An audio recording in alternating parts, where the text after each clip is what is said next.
આ ભેરવા નામનો રાક્ષસ બહુ ત્રાસ વધી ગયો છે. પશુ પક્ષીને પણ રહેવા નથી દેતો. તો કાલ સવારે એ મને પણ ખાઈ જાય છે. તો હું જ્યારે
ધરતીમાં જ્યારે હું આ માંડોર લઈને નીકળી હતી ત્યારે મને એક માતાજી ખોડિયાર માએ વરદાન આપ્યું હતું કે જ્યારે તને મુસીબત પડે ત્યારે મને સબરે હાજર કરજે, હું ખોડિયાર તરત સાબતી થઈશ.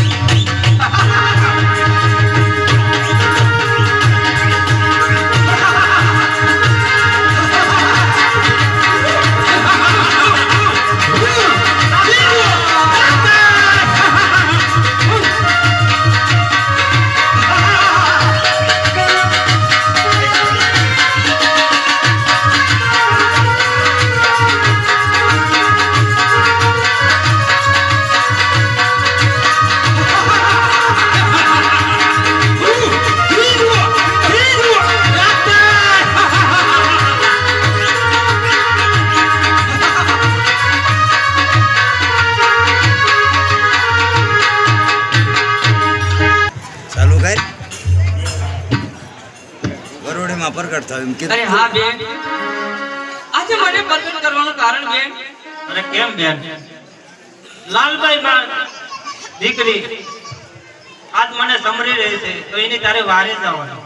અરે હા બેન ખોડિયાર, આજે સિંધમાં જો લાલભાઈ તને યાદ કરતી હોય બેન તો એને વાર કરવા તો તારે જવાનું હોય, મારે થોડું જવાનું હોય. દીકરી તો મારી છે બેન, પણ તારે જવું પડશે. અરે બહુ સારું બેન, આજે તમે માન્યા તમારા બેસણા કરો. હમણે આજે હું સિંધમાં જાઉં છું અને સિંધો રાક્ષસનો ત્રાસ વધી ગયો છે એમ કેમ કહેવા માંગુ છું ને બેન?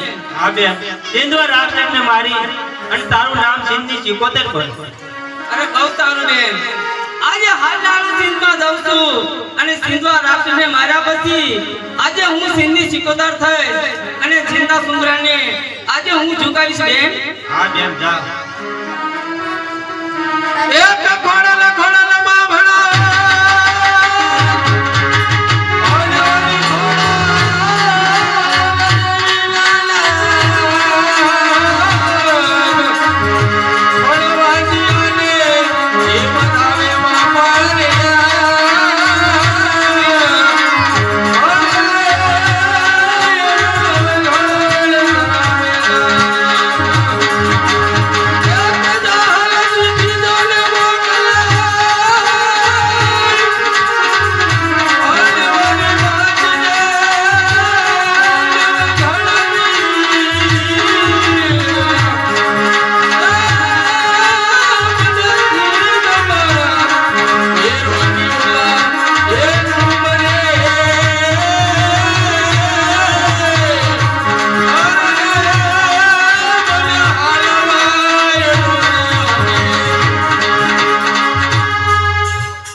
સાંભળી જાઓ ભાઈઓ તથા બહેનો, કહેવાની નમ્ર વિનંતી કે આપણે માતાજી ખોડિયારમાં અને સિકોતરમાં આજ સિંધની સિકોતર આજ સિંધ મલક છોડી અને આજ તમારા પવિત્ર ચોકની અંદર પધાર્યા છે અને માં ખોડિયાર ઘર ધરો માટે ધરો છોડી અને આજ તમારા ચોકની અંદર સાક્ષાત દર્શન દેવા માટે આવ્યા છીએ તો 100 રૂપિયા લેખે અમારે 51 ચુંદડી લેવાની છે પણ ફરજિયાત 21 ચુંદડી તો થાવી જ જોઈએ.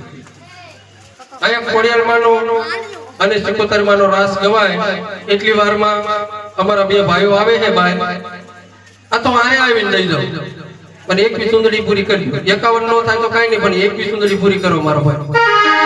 જે તમારી કુળદેવીને માનતા હોય તમારા કુળદેવીના નામ ઉપર 21 ચુંદડી પૂરી કરવાની છે ફક્ત 100 રૂપિયા રાખેલ છે.